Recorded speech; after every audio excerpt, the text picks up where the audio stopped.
Okay, hey guys, so today is our third video about how to be entrepreneurial, making money online with wall art and t-shirts. So for those of you who missed the first video, uh, you make sure to go back to that one and see the different ways we can um, purchase or buy or build or create or AI or designs. That was the first video, all right? And then second video then was about once we got them done, like where do we put these? Where do we because who wants to go buy a bunch of t-shirts and then it's nothing like feeling so defeated like I bought all these t-shirts and they're not selling, or I did all these wall arts and they're not selling like I thought they were cute, but other people might not think they're cute, right? So that was the second video then of where to upload these designs and try to get sales. And just a quick recap, you can upload them to a print on demand store. Print on demand simply means you upload your designs, you register, get an account with these people. Most of them are free. Teespring, TeePublic, as just a recap. um, those are two that I really like, and Printify, Printful, all of those. But again, I use Teespring. I really like it. And you can upload them then so people can see them. And these, like Teespring helps advertise your t-shirt business, right? They do help advertise it. Not very much, but they do. But you, again, for those you have YouTube, Instagram, TikTok, use those platforms to advertise your t-shirt business. Yes. And so that was again this second video was about where to put your t-shirts so you can get sales, so you can start making money. All right. And again, but again, all you guys have, so if you don't have social media, I would say use TikTok, Instagram, Facebook to promote your t-shirt business, to promote those cute designs and stuff. Wall art, Bible verses. Again, some of my t-shirts was about sobriety. People love them, bought them. Some my wall art that I'm gonna do. I haven't done any on like Bible verses yet, so I want to do that. And so today's video then is about how do you find what's selling? So you're just not creating stuff, and because then you feel defeated, like, oh, I spent so much time like making this stuff and it's not selling. So for those of you who bought my course, one is you can go to Amazon. You can go to Amazon and look at t-shirts like hottest sellers, or most sold, or again, you simply look at the t-shirt itself there, and then you look at it. A lot of times you can just look at the testimonials, and the amount of testimonials can tell you how many people bought that design. Now, of course, you're a credible, honest person of integrity, so you can't copy that person's design. That would be copyright infringements. That's illegal. You can't. But what you can do is do something similar. For example, say you're into Bible verses. Say you're into, you maybe want to create stuff on Psalms. Then you go and look at that Bible verse on Psalms, and then you go to the Bible itself, or ask your AI to find you Bible verses in Psalms, and then you create one on Psalms that you all think that is, I guess you'd say, you cannot copy people designs, that's illegal, but something similar, so you get an idea of really what people are looking for, what are designs, what Bible verses, or maybe something on Proverbs. Maybe some people love dogs, I do, and they create a cute wall art about dogs, so you can then look on Amazon and say, oh, let me see how that t-shirt about dogs, how many people bought it based on the reviews, um, or on the, again, wall art, how many people bought that picture around that theme, and that's how you get an idea. The second one is Etsy, guys. Etsy, for those of you who want to do Shopify, see, Shopify is a platform where you can post everything and stuff, but you got to advertise it yourself.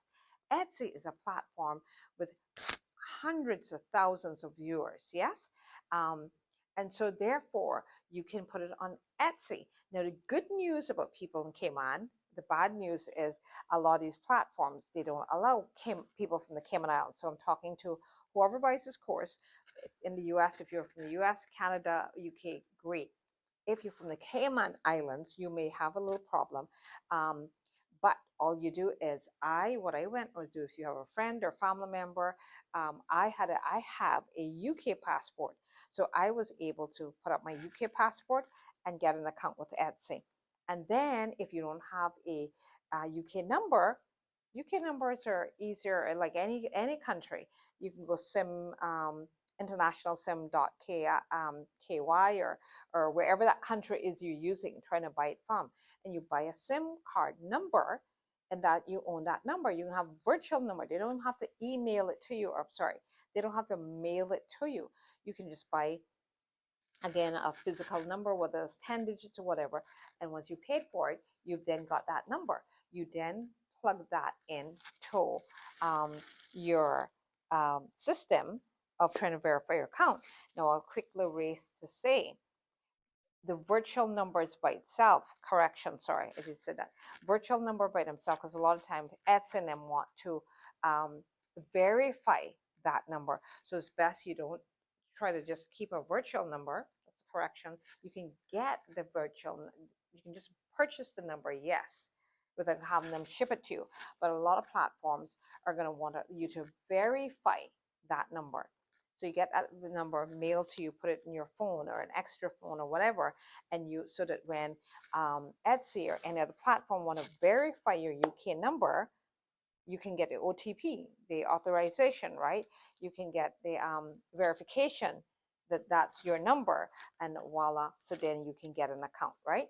So remember that, yes, you can purchase a virtual number from kind of anywhere in the world, but it's best to go ahead and let them mail you the physical number, so you can plug it into your phone so you can get verified whenever they want to send you a verification code to ensure this is your number, or this is your address, or I wouldn't say address, or your number, or your passport. Also, they want you to verify that that picture on a passport is you.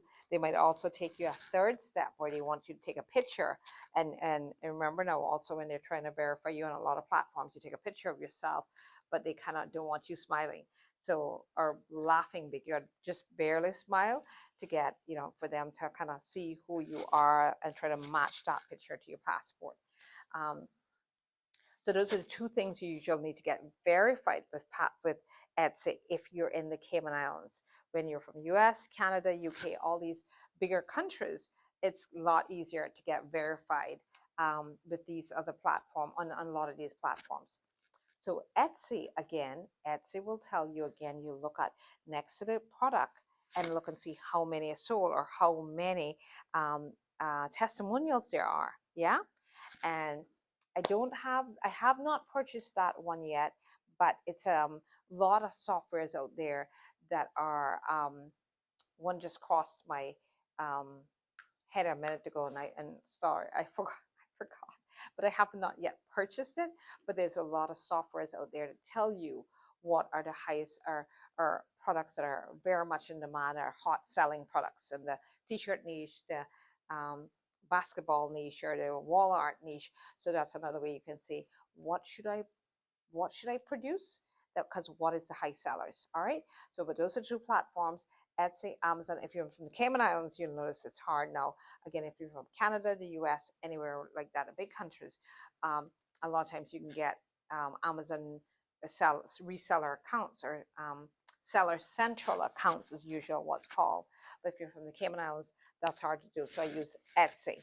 And again, I need a UK phone number, which I can purchase, and you need a UK passport if you're living here in the Cayman Islands, to try to go get verified to get on Etsy. And Etsy, again, is such a huge platform, guys, and it's a great platform for all the creative people. Again, so you can sell your t-shirts, you can put up your t-shirts there. And again, the thing about it, guys, you don't have to produce, you don't have to design the t-shirt. Sorry, you have to make the design of the t-shirt, or make the design of the Walmart and wall art, and put it, upload it to Etsy. We don't have to physically create the t-shirt to go ahead and list it on Amazon or Etsy. You don't have to physically go ahead and create a piece of wall art and say, hey, come buy it. You can create the design, upload the designs to wall art, to Etsy, and then they can tell you, fulfill the orders for you. Of course, they take a commission. They can fulfill the orders for you once people see it. And again, that's kind of print on demand, right? You create the designs, you upload them to these platforms, they get to see them, and then they ship them out to people, create them, ship them out to people as print on demand, ship them out to people, and then you get a commission back because they're doing some of the work. They're whether it's a t-shirt, they're taking the t-shirt, printing it on, sending it out, but it was your intellectual property, it was your design, so you get a commission for doing that. Yeah. um, on the, again, the print on demand t-shirts. And so voila, guys, the same thing with Etsy. You don't have to actually create it. You create the design, put it up there, and then when you get buyers, then it's produced and shipped out to the person. All right, so hopefully that helps you guys. Those are the three um, critical videos that we talked about earlier. Again, creation, print on demand, now Etsy or Amazon, and to try and get your t-shirt design business done. Yeah. So hopefully this helps. And again, get on our email list. Get on your email list if you want to go ahead and buy the course, or somebody walk you through step by step. It's the introductory probably going to be $97 before it goes up to $497. It's like any design, any course, anything you buy. If you buy it before, it's like I do investments in land. If I buy into it and put a deposit on it while it's being developed or surveyed, it is much cheaper than if I wait until it's all surveyed and developed and then try to buy it. So it's the exact same thing with any online products, if or digital products, or courses. If you put in while it's in the creation stage, right, or the first person to put money down on it, it's cheaper than when it's full blown, totally produced, then it goes up a lot more. Same principle. All right. So email us, or again, I'll put on WhatsApp or a link somewhere where you guys can PM me and DM me and say, hey, put me on a waiting list. All right. Take care, guys.